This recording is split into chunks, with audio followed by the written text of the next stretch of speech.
Hello viewers, অনেকদিন পর ফিরে এলাম একটা নতুন ভিডিও নিয়ে এবং আজকের ভিডিওতে আমরা আলোচনা করব NAS নিয়ে।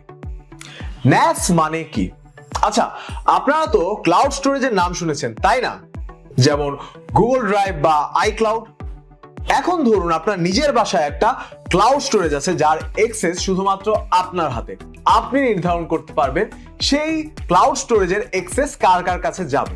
এখন আপনার নির্ধারিত পরিবারের সদস্যরা যে কোনো সময় সেই ক্লাউড স্টোরেজ অ্যাক্সেস করতে পারছে এবং তাদের নিজস্ব ডেটা, ছবি, ভিডিও বা ডকুমেন্টস রাখতে পারছে এবং যখনই প্রয়োজন পড়ছে তখন সেই ক্লাউড স্টোরেজ অ্যাক্সেস করে তার নিজস্ব ডেটাটা নিতে পারছে কোনো রকম সাবস্ক্রিপশন ফি ছাড়াই। এটাই হলো NAS। এর ফুল ফর্ম হলো নেটওয়ার্ক অ্যাটাচড স্টোরেজ। NAS হলো আপনার বাসার বা অফিসের একটা ডিজিটাল লাইব্রেরি যেটা সব সময় চালু থাকে এবং সবাই একসাথে ব্যবহার করতে পারে। আচ্ছা, আরেকটু সহজ করি। আপনি নিশ্চয়ই ফোনে গুগল ড্রাইভ বা আইক্লাউড ব্যবহার করেছেন। আপনি ছবি তুললেন, সেটা ক্লাউডে আপলোড হয়ে গেল, পরে যে কোনো জায়গা থেকে দেখতে পারলেন। NAS ঠিক এই কাজটাই করে, কিন্তু পার্থক্য হলো এই ক্লাউডটা আপনার একান্ত নিজস্ব। গুগল ড্রাইভে আপনার ছবি থাকে গুগলের সার্ভারে, আমেরিকায় বা অন্য কোথাও, সেখানে আপনার কোনো নিয়ন্ত্রণ থাকে না। NAS এ আপনার ছবি থাকবে আপনার নিজের কাছে, আপনার নিজস্ব ছোট্ট একটা বাক্সে। তার মালিক আপনি, নিয়ন্ত্রণও আপনার। এই বাক্সটাই হলো NAS। NAS দেখতে অনেকটা ছোট টিফিন বক্সের মতো। এর ভেতরে এক বা একাধিক হার্ড ড্রাইভ থাকে যেখানে আপনার সব ডেটা জমা হয়।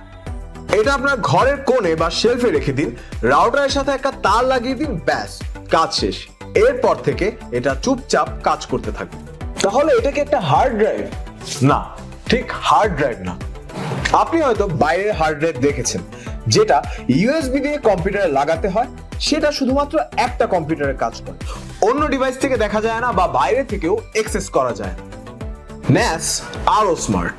এটা সব সময় চালু থাকে এবং নেটওয়ার্কের যে কোনো ডিভাইসকে সার্ভিস দিতে পারে।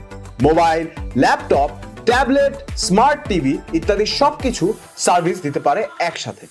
সহজ কথায়, হার্ড ড্রাইভ একার জন্য কাজ করে আর NAS সবার জন্য কাজ করে। ক্লাউড স্টোরেজ বনাম NAS পার্থক্যটা কি? অনেকে মনে প্রশ্ন আসে, গুগল ড্রাইভ বা ড্রপবক্স তো আছে, তাহলে NAS কেন দরকার? চমৎকার প্রশ্ন। চলুন পার্থক্যগুলো দেখে নেওয়া যাক। মাসিক খরচে হিসাব করলে ক্লাউড স্টোরেজে প্রতি মাসে একটা সাবস্ক্রিপশন ফি দিতে হয়। NAS এ একবার কিনলেই হয়ে যায়। ডেটার মালিকানার ক্ষেত্রে আপনার ডেটা ক্লাউড স্টোরেজে কোম্পানির সার্ভারে থাকে, কিন্তু NAS এর ক্ষেত্রে আপনার ডেটা আপনার ঘরেই থাকে।